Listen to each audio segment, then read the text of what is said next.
Fábio Alvarenga, mais uma vez aqui trazendo para você com exclusividade o plantão principal.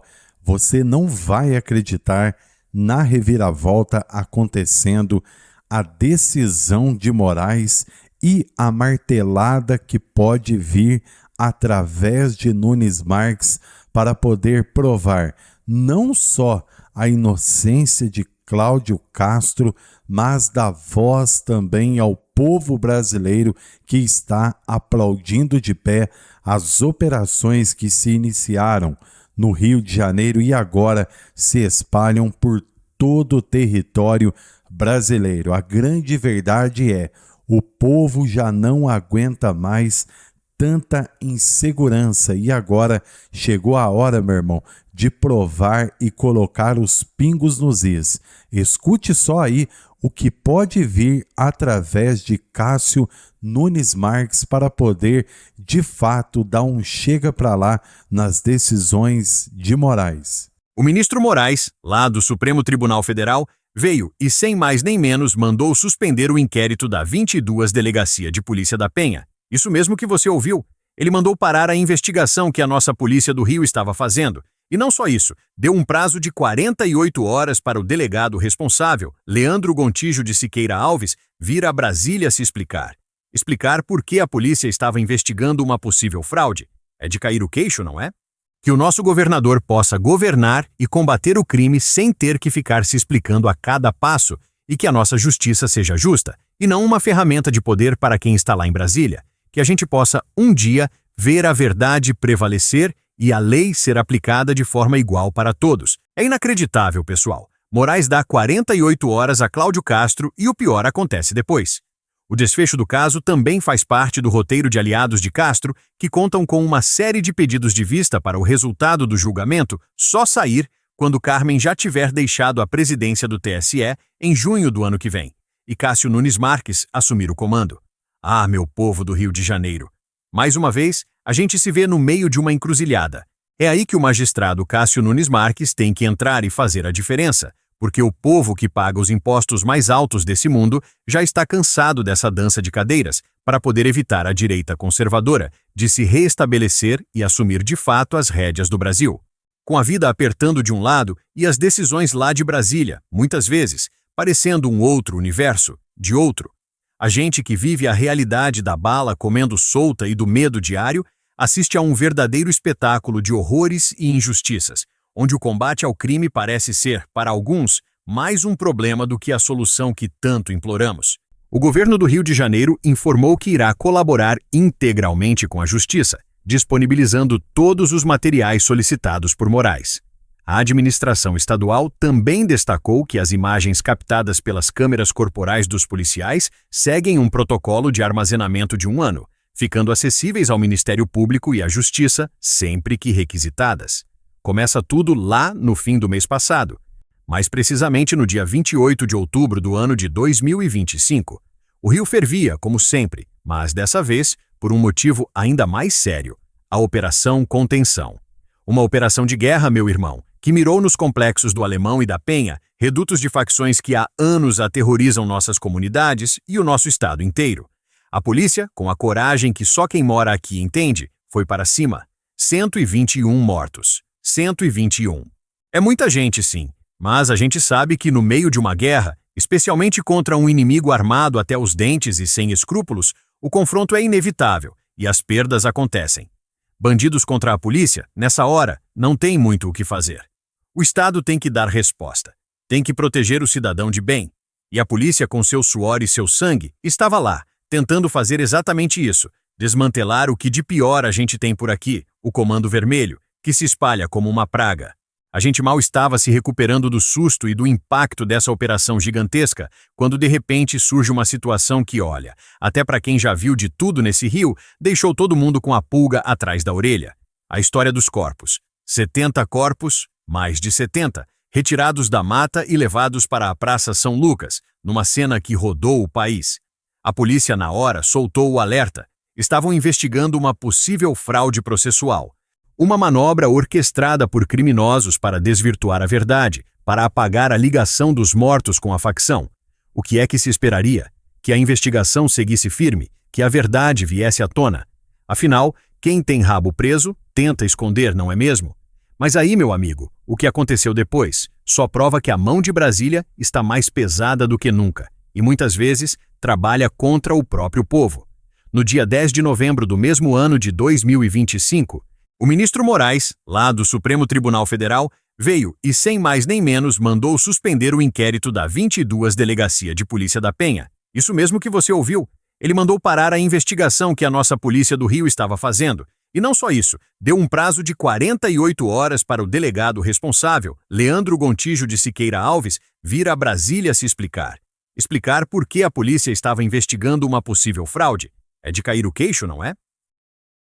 A gente se pergunta, como um ministro do Supremo pode interferir de forma tão direta no trabalho da polícia, no meio de uma investigação tão delicada, que busca a verdade e a justiça aqui na ponta, onde a coisa acontece? Será que não existe autonomia para a polícia investigar a criminalidade? Será que não existe a preocupação de que essa interferência possa, de alguma forma, beneficiar justamente quem comete crimes, ao atrapalhar a apuração de uma possível fraude? O povo, que não é bobo, vê que tem caroço nesse angu. Parece que tem gente lá em cima mais preocupada em proteger narrativas do que em deixar a verdade aparecer. A polícia que arrisca a vida para nos proteger é obrigada a se explicar por fazer o seu trabalho. O que está acontecendo com a nossa justiça? Mas a trama, meu povo, fica ainda mais complexa e nos leva para um outro palco, o Tribunal Superior Eleitoral. Lá, a temperatura também está lá em cima, com um julgamento que pode, mais uma vez, virar a política do Rio de cabeça para baixo. O governador Cláudio Castro, eleito pelo voto do povo, e o presidente da Assembleia Legislativa do Rio, Rodrigo Bacelar, estão sob a mira de uma possível cassação e inelegibilidade. O julgamento começou no dia 4 de novembro e a relatora, a ministra Isabel Galotti, já deu o seu voto pela cassação.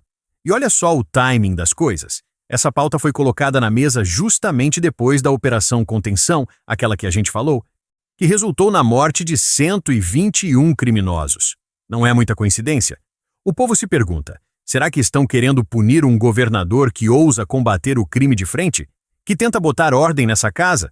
A gente vê que a ministra Carmen Lúcia, que presidia o TSE na época, tinha pautado esse caso com uma agilidade que assustou muita gente. Aliados do governador e até mesmo colegas da ministra comentaram que o tribunal parecia estar agindo com um oportunismo político que dava margem a muitas críticas. É como se estivessem esperando a chance para derrubar quem está no poder, usando qualquer pretexto, até mesmo uma operação de combate ao crime para isso. Felizmente para a democracia e para o bom senso, o ministro Antônio Carlos Ferreira pediu vista do processo. Esse pedido de vista, que na linguagem do povo significa que ele pediu mais tempo para analisar o caso, suspendeu o julgamento sem uma previsão de quando ele vai ser retomado. Um respiro, talvez, para que a poeira baixe e a razão prevaleça sobre a paixão política. Muitos já especulam que a intenção é que o julgamento só seja retomado no ano que vem. Quem sabe quando a ministra Carmen Lúcia já tiver deixado a presidência do TSE e o ministro Cássio Nunes Marques, que é visto como um magistrado mais equilibrado e menos inclinado a cassações, assumir o posto. Nunes Marques, afinal, é uma indicação do ex-presidente Jair Bolsonaro e é considerado alguém mais alinhado aos interesses da classe política, no sentido de estabilidade e menos a caça de bruxas que vemos por aí. A gente espera que a justiça seja justa, e não um instrumento de perseguição política. Enquanto tudo isso acontece nos salões refrigerados do poder, aqui nas ruas, na poeira e no calor do Rio, a vida continua. O medo, a insegurança e a luta diária para sobreviver e para criar nossos filhos longe da criminalidade. A gente que mora nas comunidades, que vê o tráfico crescer, que clama por segurança, não entende como o trabalho da polícia pode ser tão facilmente minado. A gente quer que a verdade apareça, que os criminosos sejam presos, que a lei seja cumprida. Mas quando a justiça lá de cima, que deveria nos proteger, começa a agir de forma tão errática, a gente se sente abandonado, com a sensação de que nossos direitos e nossa segurança valem menos do que as disputas políticas e as vaidades de alguns. O ministro Alexandre de Moraes, em sua canetada, não só parou a investigação da polícia sobre a fraude na remoção dos corpos, como também mandou que o governo do Rio, em 48 horas, enviasse ao STF uma lista completa dos agentes da operação, cópias dos laudos necroscópicos de todas as vítimas, relatórios de inteligência e documentos policiais. Ele quer saber de tudo e quer saber para já. Também pediu ao Tribunal de Justiça do Rio a relação das pessoas presas e ao Ministério Público as cópias dos laudos independentes. E à Defensoria Pública informações sobre o acesso às provas. É uma enxurrada de pedidos que centraliza todas as informações em suas mãos, quase como se não confiasse na capacidade das instituições do Rio de Janeiro. E, de novo, a gente se pergunta, será que essa centralização toda não atrasa ainda mais a verdade? Não dificulta a vida de quem está na linha de frente combatendo o crime? Parece que tem gente querendo fiscalizar o fiscal e atrapalhar o trabalho de quem está lutando para trazer a ordem. O povo do Rio está cansado de ser refém. Refém da violência, refém das decisões que vêm de cima e que muitas vezes não entendem a nossa realidade, e refém de um sistema que parece perseguir quem tenta mudar o jogo. A Operação Contenção, com seus 121 mortos, foi um grito de guerra do Estado contra o crime. Uma tentativa, sim, dolorosa e cheia de perdas, mas uma tentativa de trazer a paz. E aí, quando a polícia age, quando um governador tenta dar resposta, o que acontece? Uma enxurrada de questionamentos, de intervenções, de processos que parecem ter um sabor de perseguição política. O Rio não merece isso. O Rio merece respeito. Merece que a nossa polícia tenha autonomia para trabalhar, que o nosso governador possa governar e combater o crime sem ter que ficar se explicando a cada passo, e que a nossa justiça seja justa, e não uma ferramenta de poder para quem está lá em Brasília. Que a gente possa, um dia, ver a verdade prevalecer e a lei ser aplicada de forma igual para todos, sem vieses e sem segundas intenções. O povo do Rio, que é um povo sofrido, mas que não desiste, continua de olho, esperando por um amanhã onde a ordem e a justiça voltem a reinar.